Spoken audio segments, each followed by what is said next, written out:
गोरखपुर में युग पुरुष ब्रह्मलीन महंत दिग्विजयनाथ जी महाराज की 55वीं और राष्ट्र संत ब्रह्मलीन महंत अवैधनाथ जी महाराज की 10वीं पुण्यतिथि के उपलक्ष्य में मंगलवार को सम्मेलन के तीसरे दिन उत्तर प्रदेश उच्च शिक्षा आयोग के पूर्व अध्यक्ष प्रोफेसर ईश्वर शरण विश्वकर्मा ने कहा कि भारत सिर्फ एक देश नहीं है, बल्कि यह पूरे विश्व का मार्गदर्शन करने के लिए एक अपरिहार्य आवश्यकता भी है। इसीलिए इसका समर्थ और सशक्त होना अति आवश्यक है। भारत के समर्थ और सशक्त होने के लिए यह अनिवार्य हो जाता है कि जहां सामाजिक समरसता अपने उच्च स्तर पर दिखे। सामाजिक समरसता का भारत पूरे विश्व की आवश्यकता है। सामाजिक समरसता के लक्ष्य को प्राप्त करने के लिए हमें अपने ऋषियों और संतों की उस परंपरा से प्रेरित होना होगा जिन्होंने हमें समरस और समर्थ समाज की विरासत दी थी। यह सबके लिए गौरवपूर्ण अनुभूति है कि समरस समाज के लिए नाथपंथ, इसके अभिभार्गव शिवावतार महायोगी गोरक्षनाथ और इस परंपरा के संवहन के अहर्निश एवं अद्यतन जुड़ी गोरक्ष पीठ की मार्गदर्शक भूमिका इस लक्ष्य की ओर उन्मुख है।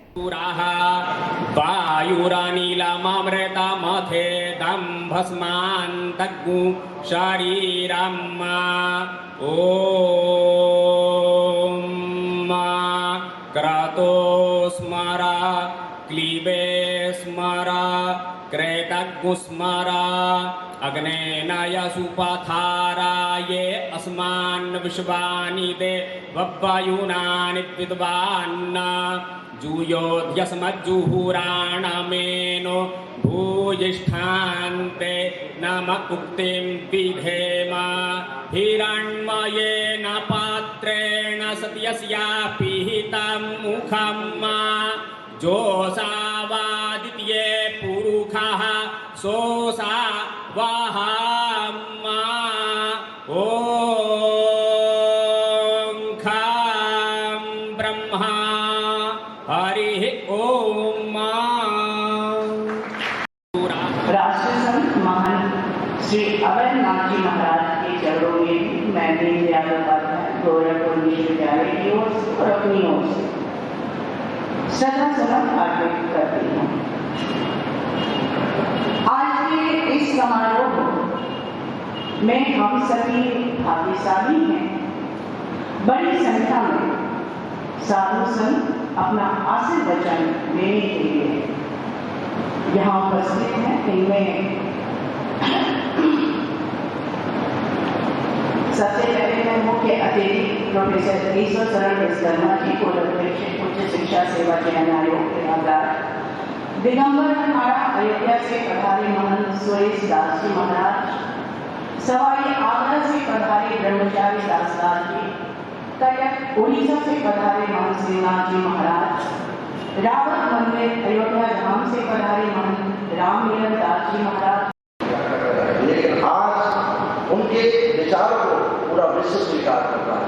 इसी का पूरा उदाहरण है कि हमारे विश्व को, समाज को जोड़ना चाहिए, तोड़ना नहीं चाहिए।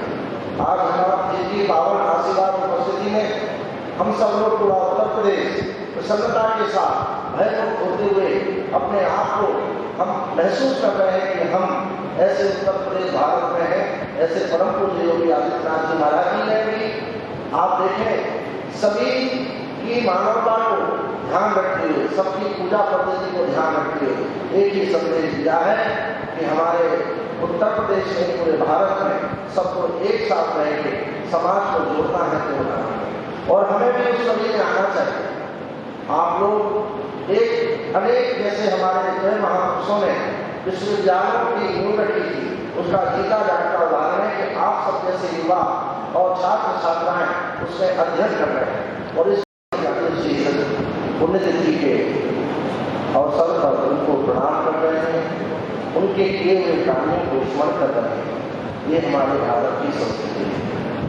आप देखें जय गोरक्षपीठ ने हमेशा समाज को जोड़ने के लिए और जाति पाति को मिटाने के लिए कितने कठोर से कठोर कदम उठाए, जिसका हमारे पूर्ववक्ता बताया है कि चाहे वो काशी हो, चाहे वो राम मंदिर हो, ऐसे अनेक उदाहरण आप देखें। पूज्य अवैधनाथ जी महाराज जी काशी जैसे विद्वानों की नगरी में